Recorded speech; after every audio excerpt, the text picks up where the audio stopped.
ইমিনি চাচা, এই ভাই এক গুলির ছিলাম আমি, এক শট দুই শট, এই তো ডাউন শট। তো তারপর তুমি কি লাফায় লাফায় টুকুস টুকুস মারতে চাও চাচা?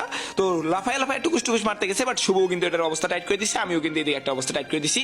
তো তার পরবর্তীতে কিন্তু আমরা যখন এদিকে ভাগতেছিলাম ঠিক এই টাইমে দেখি, সরি ভাগতেছিলাম না, আমরা এদিকে আবার ঘুরে আমাদের এলাকায় আসতেছিলাম, একটা প্লেয়ার এখানে বসে বসে যে আল্লাহ জানে কি করতেছিল, সিঙ্গেল প্লেয়ার, মেবি নেট চলে গেছে, নাহলে এখানে বসে লাইভ দেখতে গেছে, যে লাইভে দেখি কোন প্লেয়ার কোন দিকে আছে, তারপরে এখানে ভিডিওটা দিতে যাবো। বাট তার পরবর্তীতে আর কি, তাকে আমরা এখানে উড়াই দিই, আর উড়াই দিতে না দিতেই মুখের সামনে প্লেয়ার ভাই ফ্রিতে কিল দিচ্ছে কেন ভাইয়া?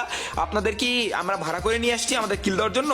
বাট যদিও আমাদের টিমের 150 লাগাই দিচ্ছে, আমি একটা শট মারছি, একজনে মরে গেছে। তো তার পরবর্তীতে কিন্তু আমরা আস্তে আস্তে জোনের মিডলের দিকে চলে আসি। বাট এইখানে ভাই আমার এইচপি 50 পারফেক্ট টাইম একটা ফ্লাশ ফেজ মেরে দিছে, আমার অবস্থা টাইট। শুভকে ট্রগনের বাংলা জেতা, শুভ মাঝে মাঝে এমন প্রো হয়ে যায়, আবার মাঝে মাঝে শুভ এমন লিগান্ড হয়ে যায়, কি আর বলবো। তো তার পরবর্তীতে প্রান্ত দাদা কিন্তু একটা রাউন্ড করে কনফার্ম করে দিছে।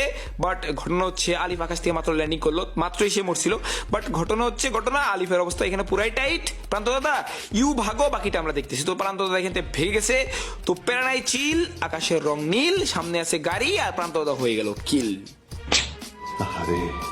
তো বাংলাদেশের সবচেয়ে বড় আনঅফিসিয়াল টুর্নামেন্টের প্রথম দিন খেলা শেষ, আমাদের সেমিফাইনাল, এন্ড এখানে কিন্তু আমরা ছিলাম 6 নাম্বারে। যাই হোক, আমাদের দ্বিতীয় দিন আমরা কিন্তু চলে আসছি, এন্ড এখানে কিন্তু প্রথম ম্যাচে কিন্তু আমাদের সাথে একটা ফাইট হয়ে যায় ছোটখাটো, যে ফাইটে কিন্তু আমরা এই স্কোয়াডটাকে 3 জনকে মেরে দেওয়ার পরবর্তীতে আমরা আস্তে আস্তে উঠে যাচ্ছিলাম পিকের দিকে। বাট এই টাইমে ডানে কিন্তু ছিল স্কোয়াড, তো ডানে স্কোয়াডকে মারতে হবে। চাচারা কোথায় আছেন আপনারা? তো তারপরে বলতে না বলতেই এখানে আছেন আপনারা, একটা শট কিন্তু অলরেডি লাগাই দিচ্ছি। স্কোয়াডের কলটা কিন্তু শুভই আকাশ দিয়ে দিচ্ছিল, যে আকাশে থাকা অবস্থায় বলতেছে নাকি ব্রিজে ফুল স্কোয়াড। তো বলতে না বলতে ভাই রে ভাই, আলিফ কি স্নাইপার চালায়, আমার এই সিটিতে ড্যামেজ দেয় 113, আর তুই স্নাইপার চালানো বাদ দিয়ে দেওয়া উচিত।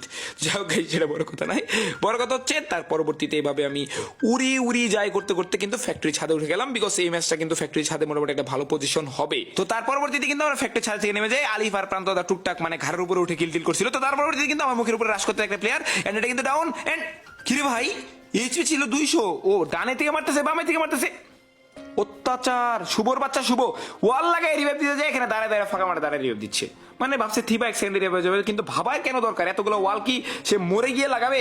যাই হোক, স্কিপটা যেটা আমি করি, বাট শুভর করাটা ঠিক হয় নাই, সে একজন সম্মানিত রাশার আমাদের টিমের, বাট সম্মানিত স্নাইপার প্লেয়ার, এবং রাশার সাথে আমার সম্মানিত, আমি হচ্ছে টিমের লিডার, তারও জয় বাংলা, এবং লাস্টে কিন্তু একা বেঁচে দেখাচ্ছি।